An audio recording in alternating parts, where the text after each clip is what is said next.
22 साल के सद्दाम ने इराक के प्राइम मिनिस्टर को जब घेर के गोली मारी,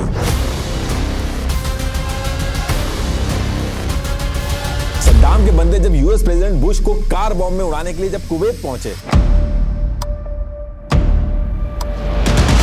सद्दाम स्पाइडर होल में छुपा था और इधर इन्होंने घेर के पूरे टाउन की लाइट बंद कर दी और फिर रातों रात 22 साल का सद्दाम पूरे इराक के अंदर मोस्ट वांटेड बन जाता है।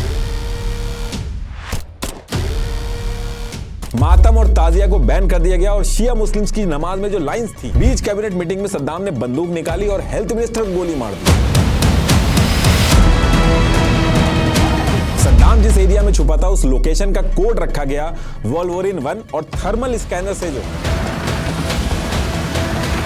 सद्दाम ने सपने में भी नहीं सोचा था कि यही बाद में फांसी पे चढ़ाएंगे। अचानक से जब होल के अंदर से सद्दाम के खांसने की आवाज आई तो यूएस फोर्सेस ने, ये इतना सब कुछ होने के बाद सद्दाम को फांसी पता किस बात पे दी गई थी? देखिए, जब बात हायर एजुकेशन की होती है तो ज्यादातर क्लास 12 पास कर चुके स्टूडेंट्स और उनके पेरेंट्स के दिमाग में कुछ कॉमन सवाल जरूर होते हैं, जैसे कौन सा कोर्स करें, किस फील्ड में स्कोप है, आगे जाके करियर कैसे बनेगा, स्कॉलरशिप मिलेगी या नहीं। ये सब सवाल जेन्युइन होते हैं और हर किसी के दिमाग में आते भी हैं, लेकिन दिक्कत तब होती है जब इतनी इंफॉर्मेशन के बाद भी क्लैरिटी नहीं मिलती और डिसीजन लेने में मुश्किल होती है। मल्टीपल कंफ्यूजिंग चॉइसेस के बीच में एक ऐसी यूनिवर्सिटी है जो सिर्फ पढ़ाती ही नहीं है बल्कि स्टूडेंट को आज के टाइम के हिसाब से तैयार भी कराते हैं।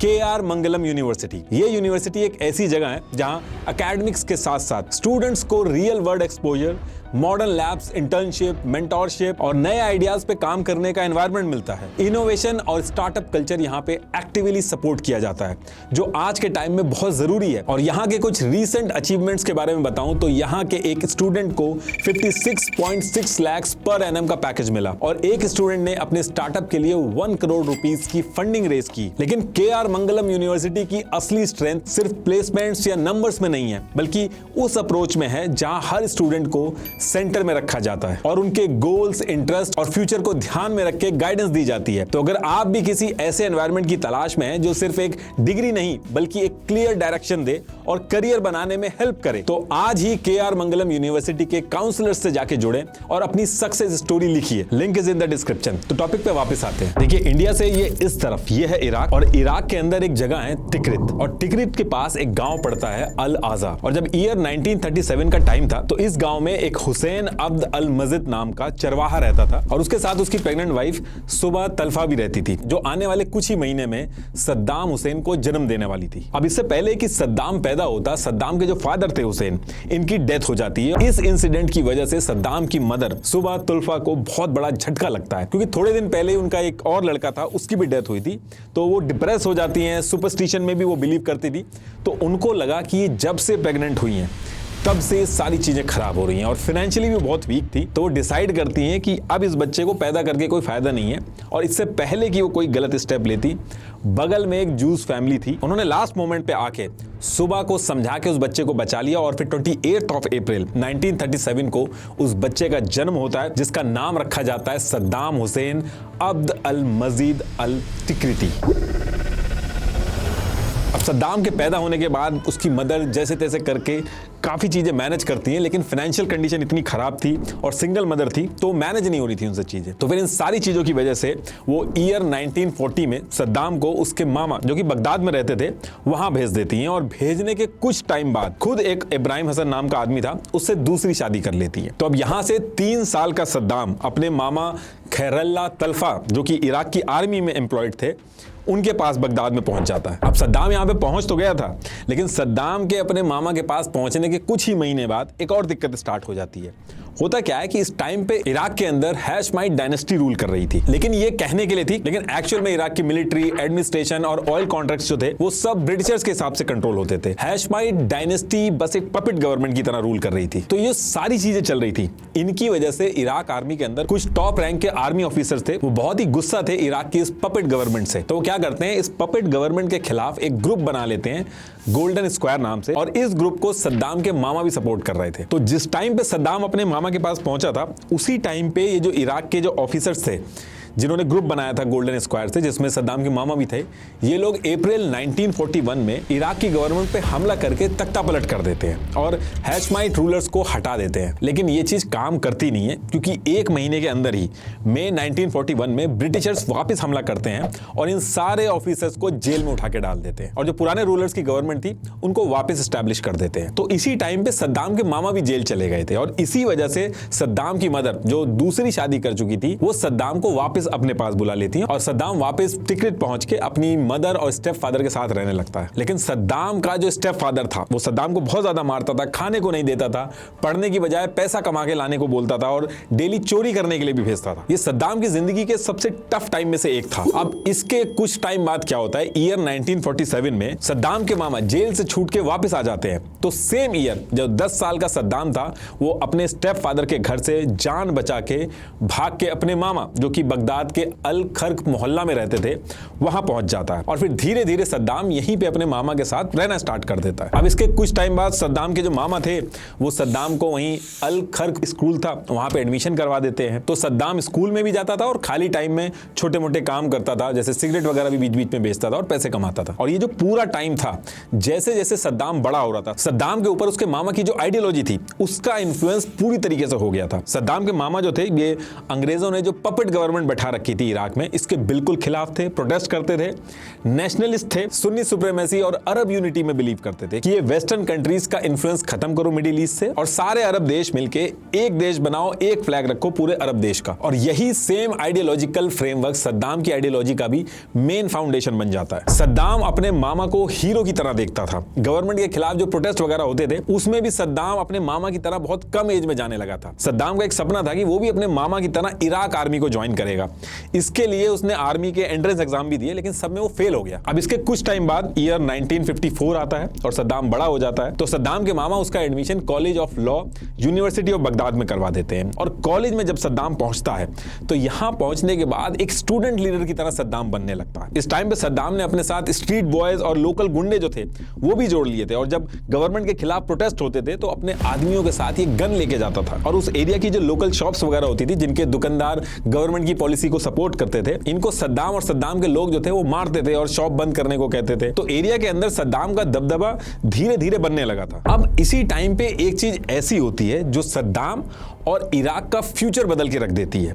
एक्चुअली हुआ क्या था, थोड़े ही टाइम पहले यानी कि 7 अप्रैल 1947 को सीरिया में कुछ लोगों ने मिलकर बात एक सोशलिस्ट पार्टी बनाई थी जिसका एम था कि सारे अरब देश मिलके एक यूनाइटेड अरब नेशन बनाएंगे, एक फ्लैग होगा, एक आर्मी होगी, एक इकोनॉमी होगी और अंग्रेजों का ये जो इन्फ्लुएंस बढ़ता जा रहा है इसको एक खत्म करेंगे मिडिल ईस्ट से। बहुत ही कम टाइम में ये बाथ पार्टी जो थी इजिप्ट वगैरह आसपास के एरिया में फेमस होने लगी थी और इराक में भी लोग इस पार्टी के बारे में बहुत ज्यादा बात करने लगे थे। और ये जो बाथ पार्टी थी इसने अपनी ब्रांचेस इराक में भी बनाना शुरू कर दी थी। अब सद्दाम तो इस टाइम पे कॉलेज में था, उसको इस बाथ पार्टी के बारे में पता चलता है। अब सद्दाम इस बाथ पार्टी की आइडियोलॉजी से इतना इंप्रेस होता है कि जिस कॉलेज में वो था उससे ईयर 1955 में ड्रॉप आउट होके इस बाथ पार्टी को ज्वाइन कर लेता है। और सद्दाम की कोई पर्सनल लाइफ तो थी नहीं, तो सद्दाम दिन भर इसी बाथ पार्टी की मीटिंग करवाना, प्रोटेस्ट कराना, इनके कामकाज करना था। तो इसलिए बहुत ही कम टाइम में बहुत तेजी से ऊपर भी बढ़ रहा था इसी बाथ पार्टी में। बाथ पार्टी के लीडर सद्दाम को बहुत ही कम टाइम में पसंद करने लगे थे। अब देखिए इसके बाद आने वाले जो 3 साल थे यानी कि ईयर 1955 से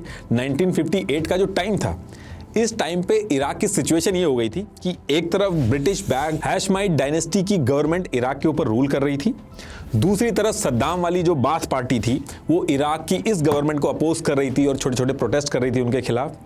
तीसरी तरफ इराक आर्मी के कुछ ऑफिसर्स जैसे ब्रिगेडियर अब्दुल करीम कासिम और अब्दुल सलाम आरिफ, इन्होंने एक फ्री ऑफिसर्स ग्रुप बना के गवर्नमेंट के खिलाफ मोर्चा खोल दिया।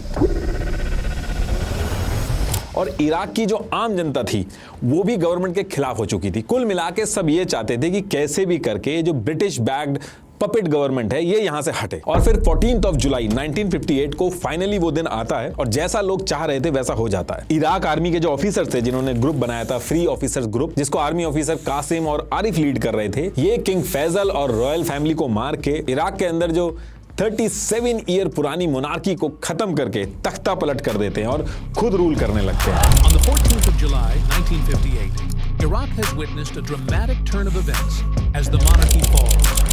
The royal family, including King Faisal II, has been overthrown in a military coup. और ये जो दोनों आर्मी ऑफिसर थे, कासिम और आरिफ, इनमें से कासिम प्राइम मिनिस्टर और डिफेंस मिनिस्टर बन जाता है और जो आरिफ था वो डेप्यूटी पीएम बन जाता है। और बाथ पार्टी इस चीज को फुल सपोर्ट करती है क्योंकि वो ऐसे ही चाहती थी। अब ये जब चीजें हुई तो इससे हर कोई खुश था कि अब अरब यूनिटी आएगी, सारा जो मुस्लिम उम्मा है वो एक साथ होगा, जो पहले प्लान था इनका। लेकिन होता क्या है कि कासिम पीएम बनने के बाद ये जो अरब यूनिटी वाली बात थी उसको साइड करके एक नई चीज उसने शुरू कर दी जो किसी ने भी नहीं सोची थी। कासिम ने क्या किया कि सोवियत यूनियन यानी कि आज की जो रशिया है इसके साथ मिलकर मिलिट्री और इकोनॉमिक टाइज शुरू कर दिए, ऑयल और ट्रेड एग्रीमेंट साइन करने स्टार्ट कर दिए और सोवियत यूनियन के जो कम्युनिस्ट सिंपैथाइजर थे उनको इराक के कैबिनेट में रखना शुरू कर दिया। मतलब कि ब्रिटिशर्स से जैसे तैसे पीछा छूटा तो सोवियत यूनियन आ गया। अब यहां से बाथ पार्टी की जो लीडरशिप थी वो गुस्सा हो जाती है। इसके साथ साथ कासिम के साथ जो आरिफ था, जो इराक का डेप्यूटी पीएम बना था, उसको भी ये बात पसंद नहीं आई। और दूसरी तरफ दूर बैठा अमेरिका जो था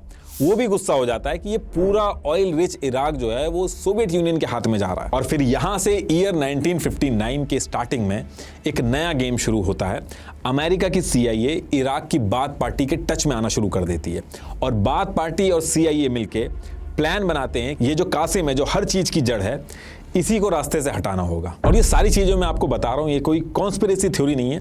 इन सब के जो एविडेंस है वो एस्टैब्लिश हो चुके हैं और जहां से मैं ये चीजें बोल रहा हूं उन सब के लिंक मैंने डिस्क्रिप्शन में लगा दिए हैं। Farmer US ambassador James Eakin ने ऑन रिकॉर्ड बोला कि उस टाइम CIA बाथ पार्टी के टच में आया। आगे चल के बाथ पार्टी के सेक्रेटरी जनरल अली साहली ने तो ऑफिशियली बोल डाला कि बाथ पार्टी इराक में पावर में इसलिए आई क्योंकि अमेरिका की CIA का सपोर्ट था। ईयर 1975 की चर्च कमेटी रिपोर्ट में भी ये सेम चीज कंफर्म की गई। बड़े बड़े हिस्टोरियंस जैसे ब्रैन, एरिक, इन्होंने CIA और बाथ पार्टी के रिलेशन के बारे में बार बार बताया। जितनी भी मीडिया रिपोर्ट्स हैं, आप छोटी सी भी गूगल सर्च करोगे आपको ये सारी चीजें मिल जाएंगी। तो अब यहां से CIA और बाथ पार्टी कासिम को मारने का प्लान बना लेती है और इसके लिए बाथ पार्टी सेलेक्ट करती है अपने सबसे काबिल और मेहनती मेंबर सद्दाम हुसैन को। और यही वो टाइम था जब सद्दाम CIA के ऑफिसर से टच में आया था पहली बार। इस टाइम पे सद्दाम को बिल्कुल आइडिया नहीं था कि आगे चल के यही अमेरिका सद्दाम को फांसी दिलवा के मारेगी।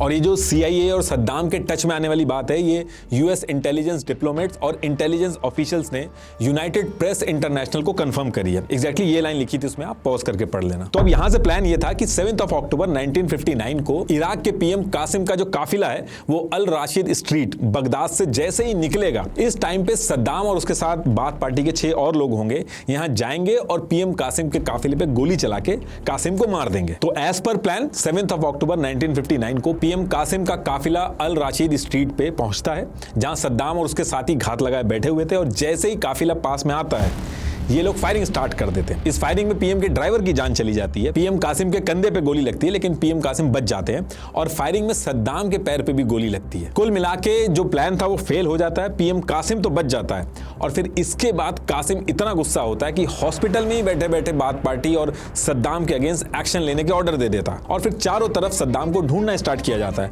रातों रात सद्दाम इराक का मोस्ट वांटेड आदमी बन जाता है। लेकिन आम जनता के बीच में सद्दाम की इमेज एक ऐसे आदमी की बनती है जिसने अपनी जान की परवाह किए बिना अरब यूनिटी के लिए कासिम जैसे डिक्टेटर के खिलाफ अपनी जान की बाजी लगा दी। अब बचते बचाते सद्दाम इराक के अंदर अद्वार गांव के पास हाजी अमीन अली का एक फार्म था, वहां जाके छुप जाता है।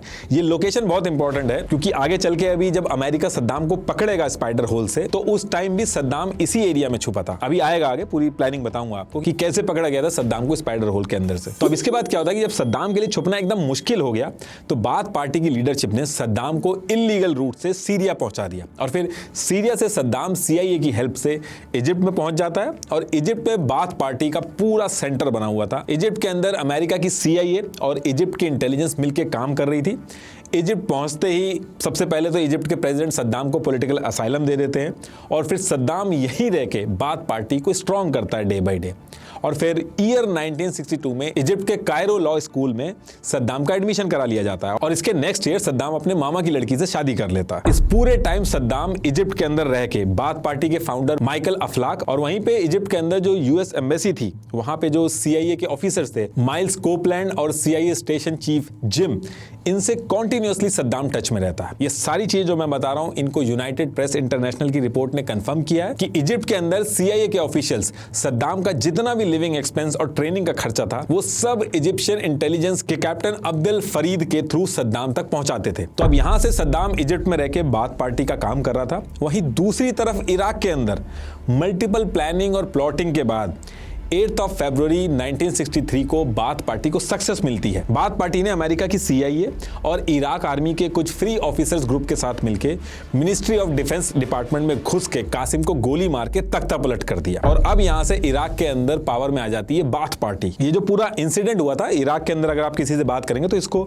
रमदान रेवोल्यूशन के नाम से जानते हैं लोग। तो जब बाथ पार्टी पावर में आती है तो बाथ पार्टी के अहमद हसन अल बकर इराक के PM बनते हैं। ये बाथ पार्टी के मेन लीडर भी रहे हैं। इराक आर्मी में भी इन्होंने काफी टाइम बिताया है। सद्दाम के भी रिलेशन में आते थे। सद्दाम और अल बकर जो PM बने थे ये तिकरित अल बू नसीर ट्राइब को बिलोंग करते थे और सद्दाम के मामा ने ही इनसे मिलवाया था सद्दाम को। और आरिफ जो था, जो कासिम जब पावर में था तो डेप्यूटी PM बना था, उसको बाथ पार्टी प्रेसिडेंट बना देती है क्योंकि इस पूरे प्रोसेस में फ्री ऑफिसर्स ग्रुप का बहुत ही इंपॉर्टेंट रोल रहा था। और फिर सेम मंथ फरवरी 1963 में सद्दाम को इजिप्ट से वापस इराक बुलाया जाता है और सद्दाम को बाथ पार्टी की इंटेलिजेंस विंग जिहाज हनीन इसका हेड बना दिया जाता है। बेसिकली सद्दाम का काम इसमें यह था कि इंटेलिजेंस विंग के थ्रू जो भी बाथ पार्टी के अगेंस्ट में काम करेगा उसको खत्म करना है। ये पूरा का पूरा जो तख्ता पलट हुआ था अमेरिका की CIA के सपोर्ट से हुआ था। US स्टेट डिपार्टमेंट के डीक्लासिफाइड डॉक्यूमेंट्स में जेम्स जो CIA में ईस्ट डिवीजन चीफ थे उन्होंने भी ये चीज एक्सेप्ट की थी। एग्जैक्टली ये लिखा था। In fact king Hussain of Jordan इन्होंने सेम ईयर 1963 में कहा कि इराक में बाथ पार्टी के आने के बाद अमेरिका की CIA ने सीक्रेट रेडियो के थ्रू बाथ पार्टी को सोवियत यूनियन के सपोर्टर्स के नाम और एड्रेस दिए और ये लिस्ट मिलने के बाद बाथ पार्टी ने लिस्ट में जितनों के नाम थे आधों को मार दिया और आधों को जेल में डाल दिया। अब यहां से सब कुछ बढ़िया चल रहा था लेकिन इराक में एक ट्रेंड सा चल चुका था।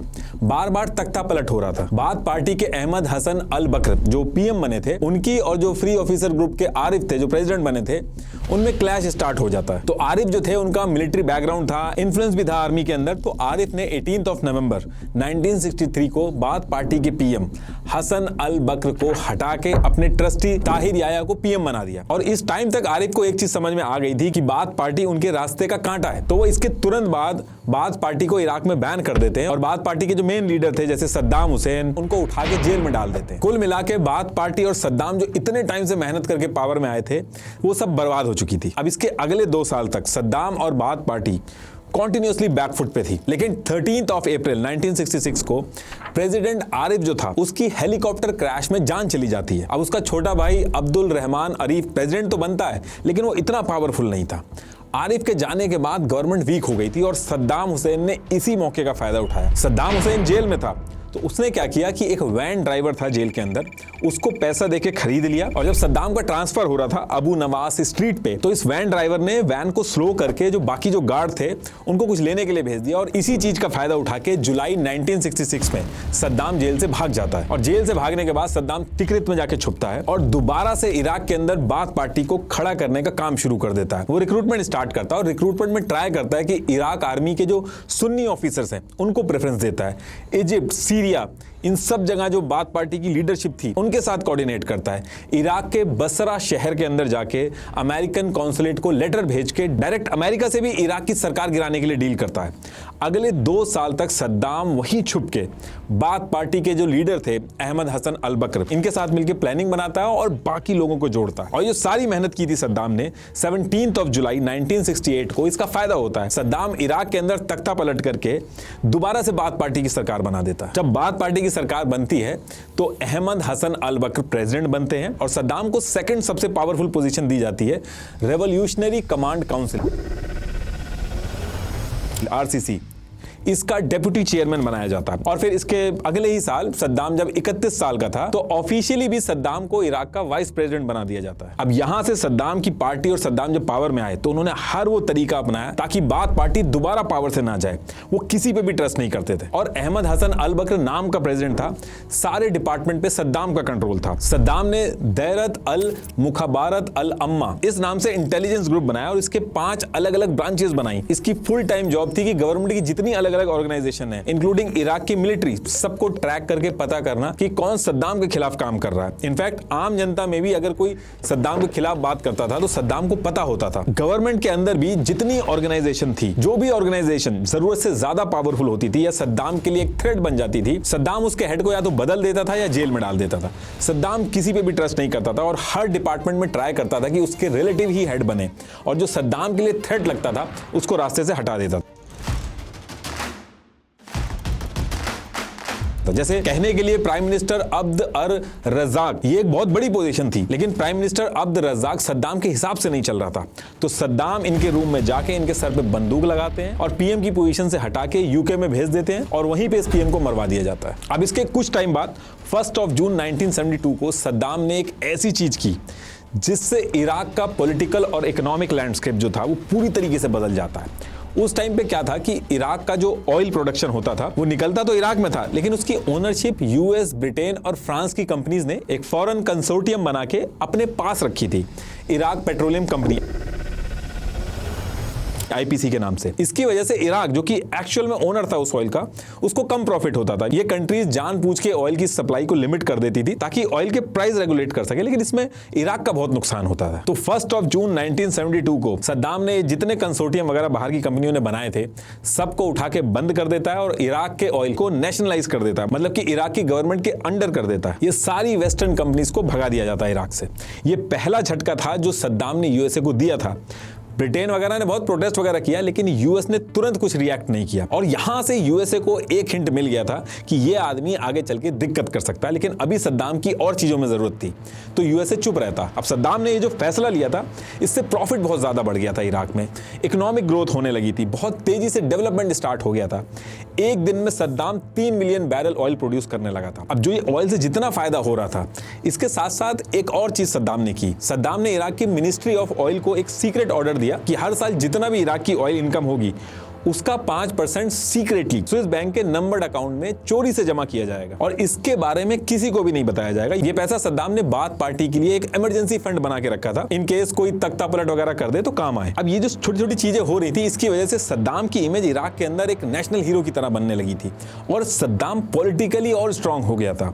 और इन सारी चीजों को देखते हुए सद्दाम ने 16 जुलाई 1979 को सद्दाम हुसैन ने पपेट पीएम अहमद हसन अल बकर से भी रिजाइन मरा के खुद प्रेसिडेंट सद्दाम बन गया और जो अहमद हसन अल बकर के करीबी थे उनको मरवाना स्टार्ट कर दिया।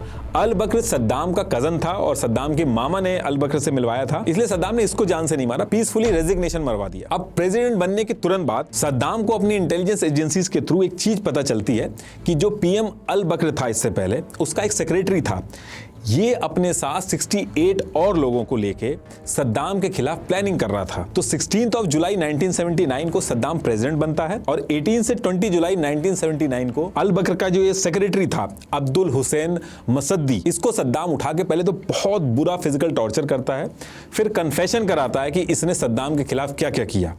और ये करने के बाद 22 जुलाई 1979 को सद्दाम 400 टॉप लीडरशिप की एक हॉल के अंदर अर्जेंट मीटिंग करता है। ये 400 के 400 जो लीडर थे सद्दाम की जो गवर्नमेंट के अंदर थे, ये सारे प्रेजेंट रहते हैं। अब मीटिंग में पूरा हॉल भरा हुआ था, स्टेज के साइड में सद्दाम आराम से बैठ के सिगार पी रहा था। फिर स्टेज पे जो सेक्रेटरी था अब्दुल हुसैन मसादी, जिसने सद्दाम के खिलाफ प्लानिंग की थी, वो स्टेज पे आता है। सबके सामने अब्दुल हुसैन मसादी कन्फेशन करता है कि उसने कैसे सद्दाम के साथ गद्दारी की और कन्फेशन जैसे ही पूरा होता है अब्दुल हुसैन मसादी को फोर्सेज उठा के हॉल के बाहर मिलिट्री ट्रक खड़ा हुआ था वहां पे जाके भेज देती हैं। अब बगल में जो सद्दाम सिगार पी रहा था वहां से वो उठता है, उसके हाथ में एक लेटर होता है और माइक के पास पहुंच के लाइन से नाम पढ़ना स्टार्ट करता है। ये जो भी नाम ये पढ़ रहा था ये उन्हीं 68 लोगों के थे जो सद्दाम के खिलाफ गद्दारी कर रहे थे। अब जिसका जिसका सद्दाम नाम ले रहा था वो बंदा हॉल में खड़ा होता था और वो जैसे ही खड़ा होता था मिलिट्री फोर्सेस उसको उठा के बाहर मिलिट्री ट्रक था वहां पे डाल देती थी।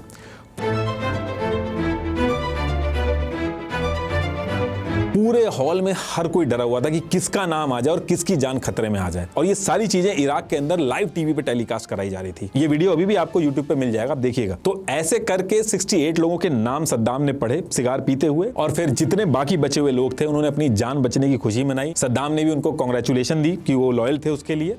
और फिर इसके बाद इन 68 लोगों में से 22 लोगों को भीड़ के सामने एग्जीक्यूट करवा दिया गया।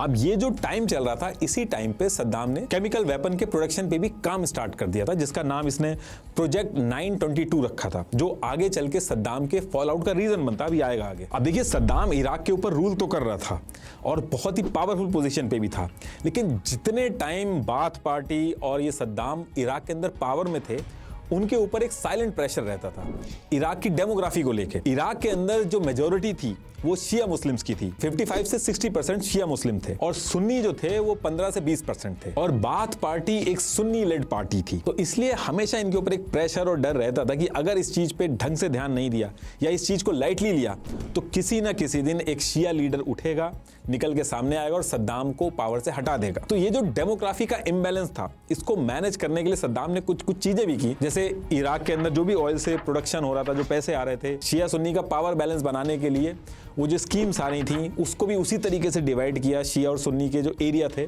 ताकि कोई कंफ्लिक्ट ना हो, सद्दाम के अगेंस्ट में कोई ना आए। और इराक के अंदर रिलीजन की बजाय सेकुलरिज्म और नेशनलिज्म की फीलिंग शिया और सुन्नी के बीच में डालना शुरू किया सद्दाम ने। और इसके साथ साथ सद्दाम ने इराक के अंदर शिया मुस्लिम की जो आइडेंटिटी थी उसको बहुत ही सटल तरीके से, बिना ज्यादा हल्ला हुए, धीरे धीरे करके दबाया भी। जैसे शिया मुस्लिम जो थे वो अशूरा के जुलूस, मातम और ताजिया निकालते थे, इनको बैन कर दिया गया इराक में।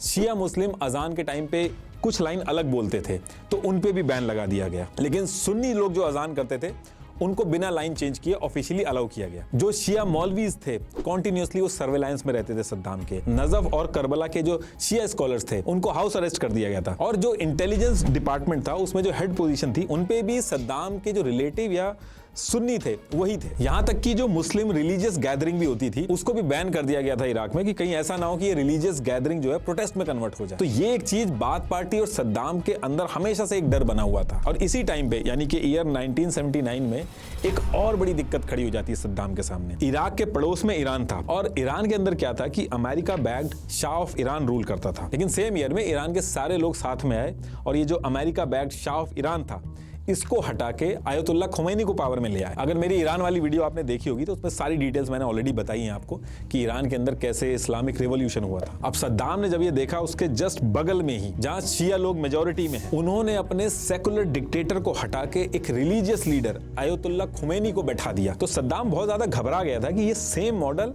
इराक के अंदर भी ना रिपीट हो जाए, क्योंकि इराक भी शिया मेजॉरिटी देश था जहां पे सद्दाम एक सुन्नी डिक्टेटर था। और सद्दाम का जो डर था वो और ज्यादा तब बढ़ने लगा जब आयतुल्ला खुमैनी ने पावर में आने के बाद डायरेक्ट धमकी भी देना स्टार्ट किया। उन्होंने कहा कि सेम चीज हम बाकी देशों में भी करेंगे।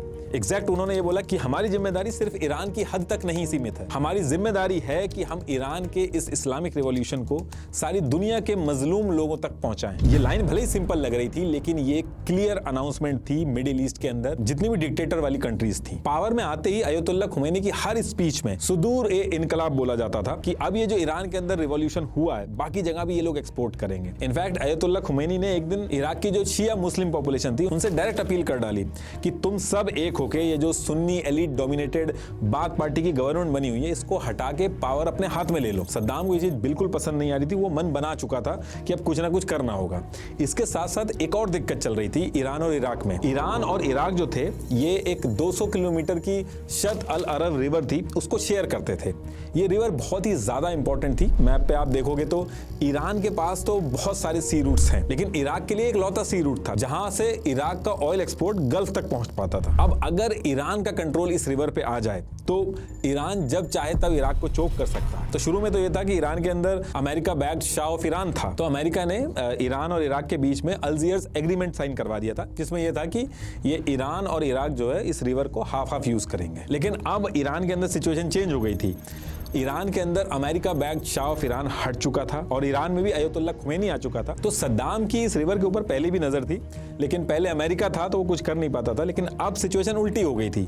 अब उल्टा अमेरिका इराक की तरफ हो गया था। तो सद्दाम को लगा कि ये टाइम सबसे सही है ईरान के ऊपर हमला करने के लिए, क्योंकि अभी अभी तख्ता पलट हुआ है, जो रिजीम है इनकी नई नई है, ये लोग वीक हैं, ऊपर से अमेरिका का भी सपोर्ट मिलेगा, क्योंकि अमेरिका भी ईरान के अंदर से अयतुल्ला खुमैनी को हटाना चाहता था। तो 17 सितंबर 1980 को सद्दाम ने अनाउंस किया कि ये जो शत अल अरब रिवर है, जो एग्रीमेंट पहले हुआ था, वो कुछ नहीं माना जाएगा, पूरी रिवर अब इराक की है। और फिर 22 सितंबर 1980 को सद्दाम हमला कर देता है ईरान के ऊपर। देखिए, सद्दाम को ये लग रहा था कि बहुत ही कम दिनों में ईरान से वो जीत जाएगा, लेकिन ऐसा हुआ नहीं। धीरे धीरे सिचुएशन टफ हो गई और इराक के लिए ईरान से जीतना भारी पड़ता गया। और जब ऐसा हुआ तो यूएस जो था वो सद्दाम के सपोर्ट में आया। यूएस ने सद्दाम को आर्म सप्लाई किए, हेलीकॉप्टर और जेट्स अवेलेबल कराए, $5 बिलियन अलग से लोन दिया, सैटेलाइट इमेजेस जो थी वो भी शेयर की सद्दाम से। सद्दाम के पास ईरान की मिलिट्री की एक मूवमेंट की इंफॉर्मेशन थी। इनफैक्ट यूएस के इंटेलिजेंस ऑफिसर खुद बगदाद में पहुंच के रियल टाइम टैक्टिकल एडवाइस दे रहे थे। इराक ये वॉर ईरान से जीत जाए, इसके लिए यूएस ने सीआईए के डायरेक्टर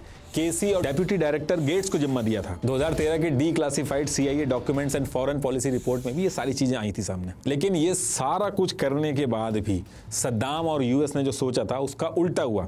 ईरान हार ही नहीं मान रहा था, एक स्टेलमेट जैसी सिचुएशन बन गई थी। और इराक के अंदर भी कई ऐसे शिया मेजोरिटी वाले इलाके थे जहां पे ईरान जाके सपोर्ट ले रहा था उनसे। तो कई ऐसे इलाके इराक में हो गए थे जहां सद्दाम के खिलाफ बातें होने लग गई थी। तो सद्दाम क्या कर रहा था कि उन इलाकों में जा जाके रैली वगैरह भी करता था, उनको मोटिवेट करता था। तो सद्दाम ने 8 जुलाई 1982 को एक शिया मेजोरिटी इलाका था दुजैल नाम से, वहां जाके लोगों को मोटिवेट करने का प्लान बनाया था। अब जब सद्दाम का काफिला दुजैल में पहुंचा तो यहाँ पे एक शिया मेजोरिटी की दावा पार्टी थी, उसके कुछ लड़ाके जो थे वो सद्दाम के इस काफिले पे फायरिंग कर देते हैं। सद्दाम तो बच गया इसमें, लेकिन सद्दाम ने इसके बाद जो किया वो बहुत ज्यादा खतरनाक था। इस इलाके के अंदर 393 आदमी, 394 औरतें और बच्चों को उठा के जेल में डाल दिया और बिना फेयर ट्रायल के 148 लोगों को फांसी दे दी। और इस एरिया में जो इनके घर थे उनको गिरवा दिए। अब ये इंसिडेंट मैं आपको इसलिए बता रहा हूं कि इस इंसिडेंट को आप याद रखिएगा, ये बहुत इंपॉर्टेंट है। इस इंसिडेंट की वजह से सद्दाम को अभी आगे जाके फांसी होगी, आएगा भी आगे। अब इधर से ईरान के साथ वॉर दिन ब दिन बढ़ती जा रही थी, कोई सोल्यूशन निकल नहीं रहा था। और इससे निपटने के लिए अगस्त 1982 में सद्दाम ने एक मीटिंग बुलाई कि क्या स्टेप लेना चाहिए। तो बीच मीटिंग में health minister Riyadh Ibrahim Hussain ने सीज फायर का ऑप्शन सजेस्ट कर दिया। अब ये सुन के सद्दाम को इतना ज्यादा बुरा लगता है कि सद्दाम बीच मीटिंग में बंदूक निकाल के हेल्थ मिनिस्टर को गोली मार देता। सद्दाम के आगे गलत ओपिनियन रखना भी मौत को दावत देने जैसा था। अब इसके बाद सद्दाम एक एक्सट्रीम स्टेप उठाता है। इस ईरान इराक वॉर से निपटने के लिए सद्दाम ने ईरान बॉर्डर पे chemical war agent, sulphur, mustard gas, ये सब डालना शुरू कर दिया। और जैसे ही डाला वहां पे लोगों की स्किन जलने लगी, लोग अंधे होने लगे। और जब ईरान की आर्मी जब पीछे हटने लगी तो सद्दाम को ये तरीका और अच्छा लगा। फिर सद्दाम ने ईरान बॉर्डर पे जो सरदश्त वाला एरिया था वहां पे केमिकल गैस के बम मार दिए। 130 लोग मर गए और 8000 लोग डिसेबल हो गए। और सेम टाइम पे इराक के अंदर कुर्दिश टाउन हलबजा था। इस टाउन के अंदर शिया मुस्लिम थे जो ईरान के सपोर्ट में थे। सद्दाम ने इराक के अंदर जो हलबजा के लोग थे इनको कहा कि ये लोग इराक के साथ गद्दारी कर रहे हैं। और इस गद्दारी की सजा देने के लिए सद्दाम ने 16 मार्च 1988 को पूरे शहर के ऊपर एयरक्राफ्ट से केमिकल बम गिरा दिए। Sarin, VX nerves gas, mustard gas, ये सब डाल दी गई। पूरे हलबजा के लोग मरने लगे, किसी के मुंह से खून आ रहा, कोई अंधा हो गया, हजारों में लोग मर गए, 10,000 से ज्यादा तो डिसेबल हो गए थे। अब इसके बाद जो फोटोग्राफर्स थे, जो न्यूज वाले थे, उन्होंने जो फोटोग्राफ्स थी हलबजा की, उनके विजुअल्स वगैरह दुनिया भर में भेजे। कहीं माँ की बॉडी से बच्चा चिपटा हुआ है, वो मर गया वहां पे। तो ये सारी इमेजेस देख के पूरी दुनिया हिल गई थी। आप अभी भी सर्च मारोगे तो गूगल पे आपको मिल जाएंगी ओरिजिनल इमेजेस। ईयर 1988 आते आते 350 केमिकल मारे गए, जिसमें 1 लाख से ज्यादा कैजुअलिटी हुई। और ये जो सारे केमिकल हमले हो रहे थे इसके बारे में यूएसए को पता था। In fact US defence intelligence agency DIA ने जो सद्दाम को टारगेटिंग पैकेजेस दिए थे जिसमें ईरान ट्रूप्स की लोकेशन थी, उसका यूज करके सद्दाम ने केमिकल हमले किए। एनपीआर की 2013 की रिपोर्ट में भी ये चीज मेंशन है। डीक्लासिफाइड CIA फाइल्स 2007 to 2009 से भी ये सारी चीजें कंफर्म हुई कि 1983 में अमेरिका के CIA को इराक के केमिकल हमले के बारे में पता था, लेकिन यूएसए जानबूझ के चुप रहा। केबल डेटेड 4 नवंबर 1983, मेमो 1984, हर चीज में मेंशन है कि यूएस को पता था केमिकल बॉम्ब के बारे में। ये उनकी ओरिजिनल कॉपीज है, आप एक बार पॉज करके पढ़ लेना। और इसके साथ साथ जब ये सारे केमिकल हमले हो रहे थे तो ईरान बहुत ज्यादा घबरा गया था, तो वो यूएन में पहुंचा मदद के लिए। लेकिन अमेरिका की CIA के डायरेक्टर विलियम केसी ने सेक्रेटरी ऑफ स्टेट के साथ मिलकर यूएन के अंदर इस पूरे मामले को होल्ड करवा दिया। अब इसके बाद 8 साल तक ये ईरान वॉर चलती रही। और जब सब समझ गए कि इससे अब कोई सोल्यूशन नहीं निकलेगा तो फिर 28 अगस्त 1988 को यूएन सिक्योरिटी काउंसिल रेजोल्यूशन 598 को दोनों कंट्रीज ईरान और इराक दोनों मान लेती हैं और सीज फायर हो जाता है। इस 8 साल की लड़ाई में सद्दाम को 1 इंच भी जमीन नहीं मिली, उल्टा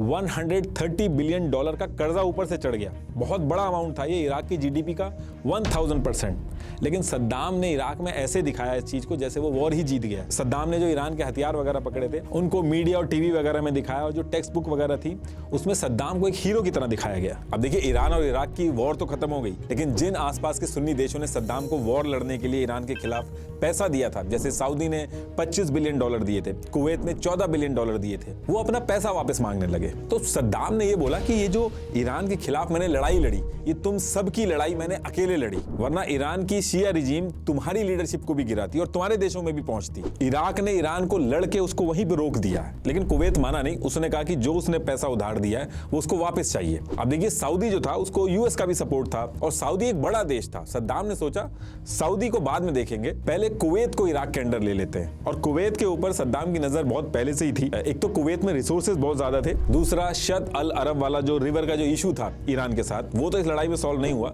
लेकिन अगर कुवैत इराक के अंडर में आ जाता तो सी रूट वाली जो प्रॉब्लम थी इराक की वो भी खत्म हो जाती, और कुवैत जहां पे इतने रिसोर्सेज हैं वो भी इराक के अंदर आ जाते हैं, और जो उधार देना पड़ रहा है वो भी नहीं देना पड़ता। तो कुल मिला के सद्दाम को कुवैत के ऊपर हमला करके इराक में मिलाने के अलावा और कोई सोल्यूशन उस टाइम पे दिख नहीं रहा था। तो अब इसके बाद सबसे पहली चीज सद्दाम क्या करता है, वो कहता है कि ये जो कुवैत है ये ओपेक के जो रेगुलेशन है उनको फॉलो नहीं कर रहा है, जिसकी वजह से इराक का बहुत बड़ा नुकसान हो गया है। एक्चुअली ओपेक मिडिल ईस्ट की रिच ऑयल कंट्रीज जो है उन्होंने एक एसोसिएशन बना रखा है ऑयल प्रोडक्शन और प्राइस को रेगुलेट करने के लिए। अगर एक देश सस्ता बेचेगा और दूसरा महंगा बेचेगा तो इससे सस्ते में जो बेचेगा उसको फायदा होगा। तो ऐसी प्रैक्टिसेस करने से ऑयल के जो रेट है वो खराब होते हैं। तो ओपेक ने एक रेगुलेशन बना रखी है, सबको वही चीज फॉलो करनी होती है। अब सद्दाम ने कहा कि कुवैत ने जो रेगुलेशन फॉलो नहीं की है ओपेक की, और ऑयल जो है उसने ज्यादा प्रोड्यूस कर लिया, जिसकी वजह से ऑयल प्राइसेस $18 से गिर के $11 हो गए, और इसकी वजह से इराक का $7 बिलियन का नुकसान हुआ। और इसके साथ साथ सद्दाम ने कहा कि कुवैत जो है वो स्लैंट ड्रिलिंग करके इराक का तेल चुरा रहा है। मतलब कि कुवैत ने अपनी बॉर्डर के पास जमीन के नीचे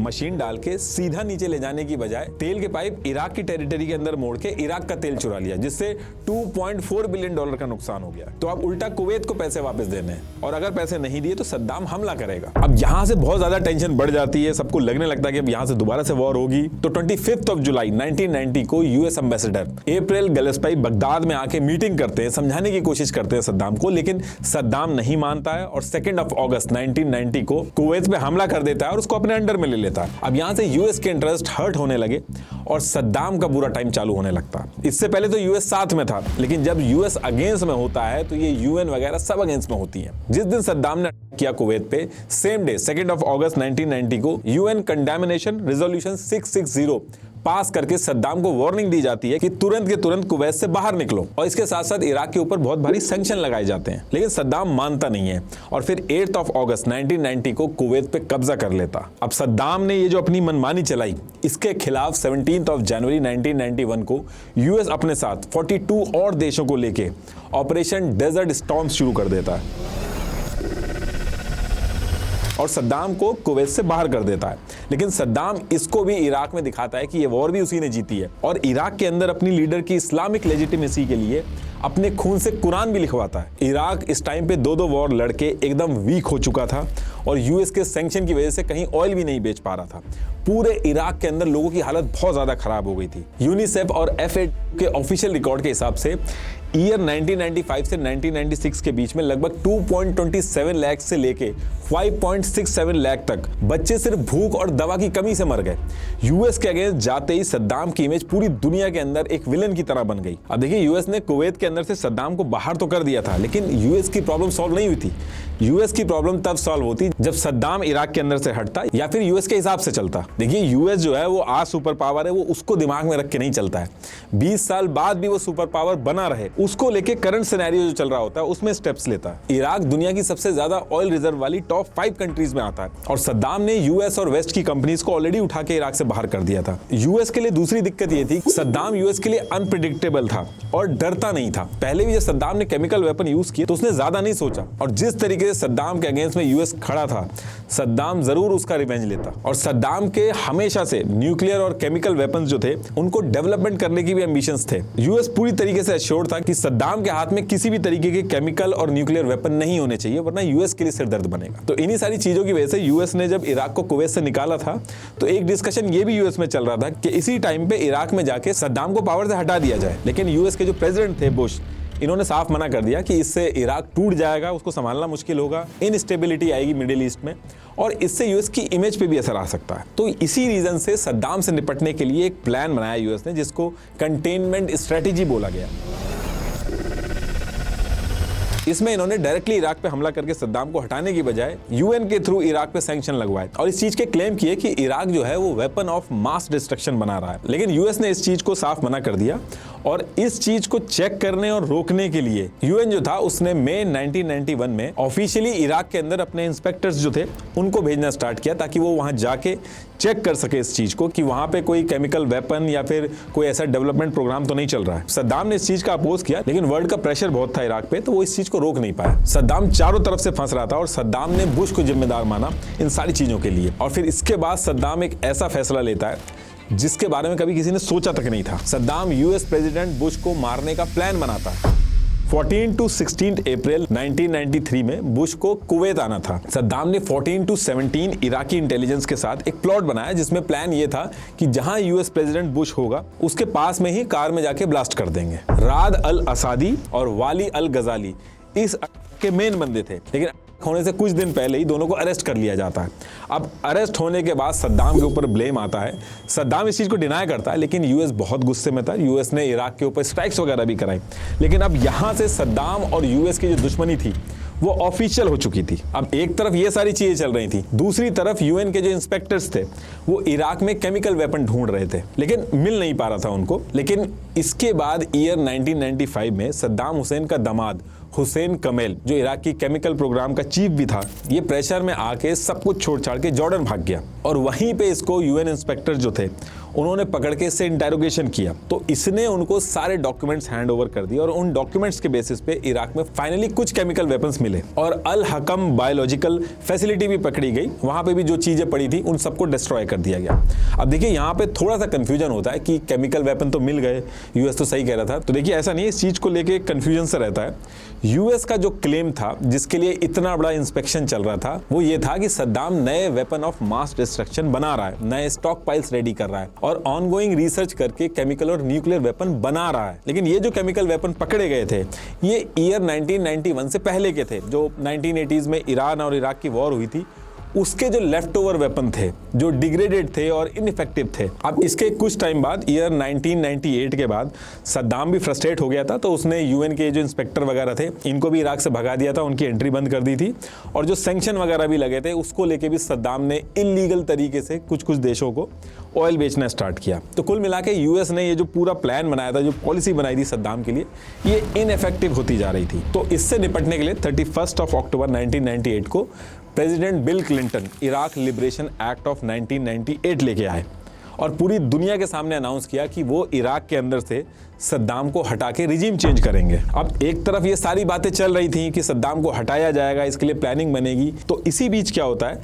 ईयर 2001 में 9/11 हो जाता है। अब यहां से एक ऐसी चीज हो गई थी यूएस के साथ कि अब इसके बाद ना तो यूएस के पास पेशेंस बचा था, ना डिप्लोमेसी के ऑप्शन बचे थे, ना मर्सी बची थी। यूएस को सिर्फ एक ही चीज दिख रही थी कि जो भी डायरेक्टली इनडायरेक्टली इन्वॉल्व है इसमें, उससे बदला लेना है। इस इंसिडेंट के बाद यूएस ने क्लियर स्ट्रैटेजी बना दी थी कि अगर 1% भी शक है कि कोई अलकायदा से जुड़ा है या फ्यूचर में कोई खतरा बन सकता है, केमिकल और न्यूक्लियर वेपन बना के यूएस के लिए थ्रेट बन सकता है, तो ऐसी चीजों को 100% खतरा मान के अब यूएस एक्शन लेगा। तो 9/11 के बाद तो उसामा और अलकायदा खत्म करने के लिए अक्टूबर 2001 में ही यूएस ने अफगानिस्तान के ऊपर वॉर शुरू कर दी थी। लेकिन इसके साथ साथ एक और चीज हो रही थी, जैसे जैसे यूएस ऑफिशियल्स के स्टेटमेंट्स मीडिया में आ रहे थे तो उससे ऐसा लगने लगा था कि सद्दाम का जो इशू है उसको भी यूएस इसी टाइम पे रिजॉल्व करेगा। 9/11 के बाद जितने भी स्टेटमेंट्स आ रहे थे या कोई स्पीच दे रहा था उन लाइन के बीच में सद्दाम का भी नाम हर बार लिया जा रहा था, जिससे आम जनता को भी ये लगने लगा कि 9/11 में सद्दाम का भी रोल रहा है। यूएस के प्रेसिडेंट ने साफ साफ कह दिया कि अगर सद्दाम को नहीं रोका तो अगला 9/11 केमिकल और न्यूक्लियर वेपन से होगा। बुश, कॉलिन, चेनी, कॉन्डोलिजा राइस कॉन्टिन्यूसली ये लोग अपने स्टेटमेंट्स में बोलने लगे कि सद्दाम के पास जो केमिकल वेपन है वो अलकायदा को भी दे सकता है। इसके साथ साथ यूएस ने कुछ सर्कमस्टांशियल प्रूफ्स भी रखे, जिससे ये कहा गया कि सद्दाम का भी लिंक हो सकता है 9/11 में। लेकिन ये सारे जो प्रूफ दिए थे ये अजम्पशंस पे बेस्ड थे, कोई डायरेक्ट लिंक एस्टैब्लिश नहीं हो पाया था कि 9/11 में सद्दाम डायरेक्टली इन्वॉल्व था। जैसे 9 दिसंबर 2001 को यूएस वाइस प्रेसिडेंट चेनी ने कहा कि 9/11 का हाईजैकर मोहम्मद अट्टा प्राग में इराकी इंटेलिजेंस ऑफिसर्स अहमद अल अनी इससे मिला। और इसके कुछ टाइम बाद बुश और चेनी ने दोबारा बोला कि 1994 में ओसामा बिन लादेन और इराकी ऑफिशियल्स सुदान में मिले और इसी टाइम पे इराक ने केमिकल वेपन की ट्रेनिंग भी ऑफर की ओसामा को। इस चीज को यूएस की 9/11 कमीशन जो थी उसने भी कंफर्म किया, लेकिन प्रूफ सामने नहीं रखे कि एक्चुअल में इराक ने सिर्फ ऑफर किया या सच में ट्रेनिंग दी। और फिर जून 2002 में कॉलिन ने यूएन में खड़े होकर बोला कि अलकायदा का जरकवी इराक के बगदाद में नेटवर्क चला रहा था। लेकिन बात सारी ये थी कि आगे चल के यूएस की जो भी 9/11 कमीशन और सेनेट इंटेलिजेंस कमेटी थी, जितनी भी रिपोर्ट्स आई उसमें एक भी डायरेक्ट एविडेंस नहीं मिला कि सद्दाम का कोई ऑपरेशनल रोल भी था 9/11 में। लेकिन यूएस रुकता नहीं है और फिर 10 मार्च 2003 को यूएस प्रेसिडेंट बुश जो थे वो अनाउंस करके सद्दाम को 48 आवर का टाइम देते हैं कि कैसे भी करके 48 आवर्स में इराक छोड़ के जल्दी से जल्दी सद्दाम चला जाए। और अगर सद्दाम नहीं गया इराक से 48 आवर्स के अंदर तो यूएस इराक के ऊपर हमला कर देगा। लेकिन सद्दाम इस चीज के बाद साफ कह देता है कि इराक लड़ने के लिए तैयार है यूएस से। और फिर जब सद्दाम इराक छोड़ के नहीं जाता है तो 9 मार्च 2003 को यूएस अपने F-117 स्टेल्थ बॉम्ब एयरक्राफ्ट को बगदाद में भेज के सबसे पहले जो सद्दाम का प्रेसिडेंशियल पैलेस था वहां पे बैक टू बैक गिराना शुरू कर देता है। यूएस को लग रहा था कि सेम डे ही सद्दाम को ये लोग मार देंगे, लेकिन ऐसा बिल्कुल नहीं था। सद्दाम ने पहले से ही पूरी प्लानिंग करके रखी थी। उसने से बचने के लिए बहुत ही स्ट्रांग बंकर बना रखे थे कि हिरोशिमा और नागासाकी जैसे जो वो भी अगर उस पर गिराए जाते तो वो भी वो झेल सकते। तो यूएस ने जब हमला किया तो सद्दाम जो है वो इन्हीं बंकर्स में छुप गया, उसको कुछ हुआ नहीं। अब 1 अप्रैल 2003 तक यूएस फोर्सेस बगदाद में घुसना स्टार्ट कर देती हैं और इराक की जो रेगुलर आर्मी थी उन्होंने लड़ना छोड़ दिया था, उन्होंने अपनी ड्रेस चेंज कर दी थी। गवर्नमेंट ऑफिसर्स जो थे वो भी अपने काम से हट गए थे। 4 लाख लोग जो गवर्नमेंट के लिए काम कर रहे थे वो all of a sudden unemployed हो गए थे। तो इराक के अंदर जो पूरा मैनेजमेंट चल रहा था वो लोकल इराक के अंदर जो ट्राइब्स थी वही अपने अपने एरिया संभाल रही थी। लॉ और ऑर्डर कुछ बचा ही नहीं था इराक के अंदर। अब इसके बाद 10 अप्रैल 2003 को सद्दाम अपने दोनों बेटे, ड्राइवर और जो लॉयल लीडरशिप थी उसकी बगदाद से भाग के 110 किलोमीटर साउथ में रमादी सिटी की तरफ भाग जाता है। अब इसके बारे में भी यूएस को पता चलता है। यूएस रमादी सिटी में भी गिराना चालू करती है, लेकिन वहां से भी सद्दाम बच के निकल जाता है। और फिर इसके बाद सद्दाम एक रिश्तेदार था सद्दाम का, टिकरेट में रहता था, उसका एक हदोशी फार्म था, वहां जाके सद्दाम छुप गया था। सेम टाइम पे यूएस फोर्सेज जो थी वो इराक के अंदर बाथ पार्टी के जितने भी मेंबर थे उनके ऊपर क्रैकडाउन कर रही थी, वो सब भी भाग रहे थे। अब सेम वीक के अंदर यूएस के पास फिर से इंटेल पहुंचता है कि सद्दाम अब हदोसी फार्म में पहुंच चुका है। यूएस फोर्सेस हदोसी फार्म में पहुंचती हैं, लेकिन वहां से भी सद्दाम बच के निकल जाता है। और जब यूएस फोर्सेस हदोसी फार्म पहुंचती हैं तो वहां से उनको 9 मिलियन कैश मिलता है। ये उसकी फोटो है। अब इसके बाद सद्दाम जो पूरे लोग रह रहे थे उनको 2 ग्रुप में बांट देता है। अपने बेटे उदाय और कुसाई को नॉर्थ इराकी सिटी मौसूल में एक विला था उसमें छुपा देता है। लेकिन वहां भी एक दिक्कत खड़ी हो जाती है। जो विला का मालिक था उसने $30 मिलियन के इनाम के लालच में यूएस फोर्सेस को इंटेल दे दी। तो इंटेल मिलते ही 22 जुलाई 2003 को यूएस 101 एयरबॉर्न डिवीजन और special operation task force 121 Saddam के दोनों बेटों को मार देती हैं। इस इंसिडेंट से सद्दाम बहुत ज्यादा गुस्से में था। उसने रिएक्ट नहीं किया, बस इतना बोला कि मेरे दोनों बेटे इराक के लिए शहीद हो गए। लेकिन यूएस फोर्सेस जो थी वो सद्दाम को नहीं पकड़ पा रही थी। सद्दाम को पूरे इराक में ढूंढ ढूंढ के परेशान हो चुकी थी। अब इसके कुछ टाइम बाद US army intelligence officer major Brian Reid Maddox जो थे उनको बुलाया जाता है। और मेडॉक्स क्या करते हैं, जो इतने दिनों से सद्दाम के जो बड़े बड़े आर्मी ऑफिसर थे, लीडर थे, यूएस की सारी फोर्सेस उनसे पूछताछ कर रही थी, वो इस पैटर्न को ही चेंज कर देते हैं। वो इसको चेंज करके कहते हैं कि सद्दाम के पैदा होने से लेके अभी तक सद्दाम के जितने भी क्लोज रिलेटिव्स हैं, कुक, ड्राइवर, इन सब को ढूंढो, उसके बचपन से जाके पता करो कि किन किन के वो टच में था, इनको ढूंढो और इनसे इंटेरोगेशन स्टार्ट करो। तो ऐसे करके टोटल 300 लोग मिलते हैं जिनका लिंक सद्दाम के बचपन से जुड़ा हुआ होता है, उनसे इंटेरोगेशन स्टार्ट होती है। और इनमें मेनली अल्बू नजीर कबीले के लोग थे। अब होता क्या है कि जब ये 300 लोगों की इंटेरोगेशन चल रही थी तो मैडॉक्स जो थे वो नोटिस करते हैं कि हर जगह पे अल मुसल्लिद ब्रदर्स का नाम बहुत ज्यादा आ रहा है। तो यही सारी चीजें नोटिस करके मैडॉक्स कहता है कि सद्दाम को अगर ढूंढना है तो इन अल मुसल्लिद ब्रदर्स को पहले ढूंढना होगा, तभी जाके सद्दाम मिलेगा। ये अल मुसल्लिद ब्रदर जो थे ये 3 भाई थे। इन तीनों के नाम को लेके क्लैरिटी नहीं है, बहुत कंफ्यूजन है, हर जगह अलग अलग नाम लिखे हुए हैं। लेकिन अल मुसल्लिद ब्रदर्स में से एक नाम इब्राहिम अल मुसल्लिद जो था ये काफी जगह पे यूज हुआ है, तो मैंने ये वाला नाम यहां से सिलेक्ट कर लिया। तो अल मुसल्लिद ब्रदर में से ये जो इब्राहिम अल मुसल्लिद था, दिसंबर फर्स्ट वीक में उसका ड्राइवर बसीम लतीफ इसको यूएस पकड़ लेता है। और यही सारी चीज बताता है कि ये जो 3 अल मुसल्लिद ब्रदर्स हैं ये सद्दाम का सारा हाइड आउट प्लान करते हैं, खाना पीना मेडिकल सारा अरेंजमेंट यही करते हैं। और ये जो ड्राइवर पकड़ा गया था इसकी डिटेल के बेसिस पे इन अल मुसल्लिद ब्रदर में से एक जो इब्राहिम अल मुसल्लिद था उसको यूएस फोर्सेस 12 दिसंबर 2003 को पकड़ लेती हैं। और फिर जब इब्राहिम अल मुसल्लिद से जब इंटेरोगेशन स्टार्ट होता है तो वो सद्दाम कहां मिल सकता है उसकी डिटेल बताता है। इब्राहिम अल मुसल्लिद बताता है कि सद्दाम बगदाद से 2 से 2.5 घंटे की दूरी पे तिकरित है। तिकरित से 15 किलोमीटर साउथ की तरफ एक अडवार नाम का टाउन पड़ता है, वहां पे 2 फार्म हाउस हैं और उसी एरिया में सद्दाम है। अब यहां से यूएस फोर्सेस के पास 2 लोकेशन आ चुकी थी। इन दोनों लोकेशन का यूएस फोर्सेस ने कोड नेम रखा था वोल्वरिन 1 और वोल्वरिन 2।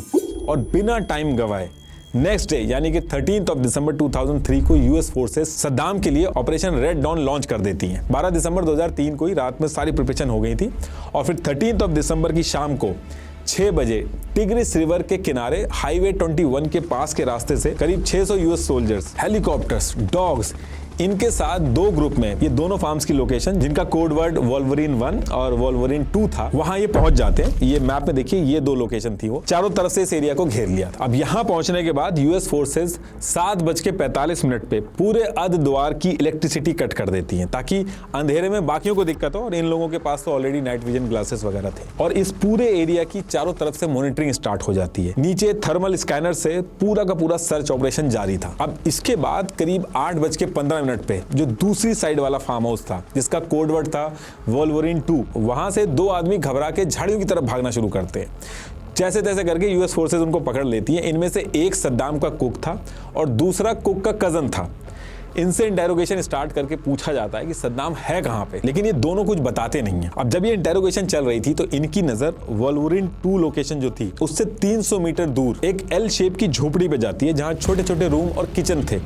ये किचन की फोटो है और इसके अंदर जब ये घुसते हैं तो इनको 2 AK-47 और 7.5 लाख यूएस डॉलर मिलते हैं। और इसके बगल में एक बोट भी मिलती है, ये उसकी फोटो है। ये सारी चीजें तो मिल गई थी लेकिन सद्दाम आखिर में है कहां ये किसी को नहीं पता चला था। कॉन्टिन्यूसली पूरी की पूरी भीड़ सद्दाम को हर तरफ ढूंढ रही थी। डॉग्स जो थे वो भी नहीं पता लगा पा रहे थे और जो कुक पकड़ा गया था वो भी एकदम अड़ा हुआ था, वो भी कुछ नहीं बता रहा था। और फिर थक हार के ये जो पूरा ऑपरेशन था जिसके हेड थे जेम्स हिकी, ये क्या करते हैं अल मुसल्लिद ब्रदर्स में से जो इब्राहिम अल मुसल्लिद पकड़ा गया था, देखिए ये नाम जो है आपको कहीं कहीं पे अलग मिल सकता है, तो इस इब्राहिम अल मुसल्लिद को वोल्वरिन 2 लोकेशन पे बुलाया जाता है और सद्दाम का कुक जो पकड़ा गया था उसके सामने लाके खड़ा कर दिया जाता है। सारी की सारी फोर्सेज जो थी वो इब्राहिम अल मुसल्लिद के ऊपर प्रेशर बना रही थी कि तुमने ही ये लोकेशन दी थी, यहाँ पे सद्दाम है कहाँ पे। और बहुत देर माथापच्ची करने के बाद अल मुसल्लिद जो था वो एक मैट पड़ी हुई थी उसकी तरफ एक हाथ से इशारा कर देता। मैट बहुत पुरानी सी थी लेकिन उसके नीचे की जो जमीन थी वो थोड़ी अलग थी। अब उस मिट्टी को जब हटाया गया तो उसमें से एक छोटी सी रस्सी सी निकलती है, फिर उसको खींचा जाता है तो 2 हैंडल जैसी एक चीज सामने आती है। थोड़ा और हटाया जाता है तो थर्माकोल निकलता है, ये उसकी इमेज है। और नीचे गए तो एक होल दिखता है जिसमें से खांसने की आवाज आती है। अब जैसे खांसने की आवाज आती है तो सारी टीम पोजीशन ले लेती है और इराकी अमेरिकन इंटरप्रेटर को बुलाया जाता है तुरंत वहीं पे। और उसी टाइम पे फिर नीचे से एक आदमी की आवाज आती है, मैं सद्दाम हुसैन हूँ, इराक का चुना हुआ प्रेसिडेंट, मैं बात करने के लिए तैयार हूँ। 8:26 पे सद्दाम को ऊपर निकाल लिया जाता। और फिर निकलने के बाद भी सद्दाम चुप नहीं रहता है, बहस करता है और तलाशी के टाइम पे भी धक्का मुक्की होती है, लेकिन फिर उसको पुश करके नीचे ग्राउंड पे गिराया जाता है। तब उसके मुंह से ब्लड आता है, तब थोड़ी देर के लिए वो चुप रहता है। फिर एक ऑफिसर ने उसी टाइम पे फोटो भी खिंचवाई है, उसकी फोटो है। ये फोटो जब उसका मेडिकल हो रहा था तब की है। अब सद्दाम को पकड़ने के बाद यूएस जो थी वो अगले साल यानी कि जून 2004 तक सद्दाम को बगदाद के एयरपोर्ट के पास एक सीक्रेट लोकेशन पर रख के कॉन्टिन्यूसली इंटरोगेशन करती है।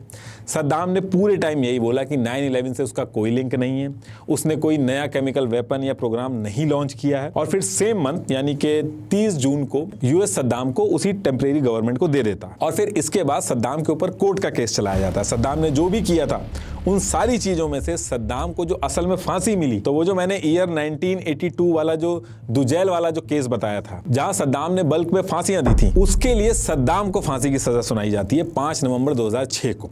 और 30 दिसंबर 2006 को सद्दाम को फांसी देके नेक्स्ट डे यानी कि 31 ऑफ दिसंबर 2006 को, जहां उसका बचपन बीता था अल औजा तिक्रित में, वहां पे उसको दफना दिया जाता।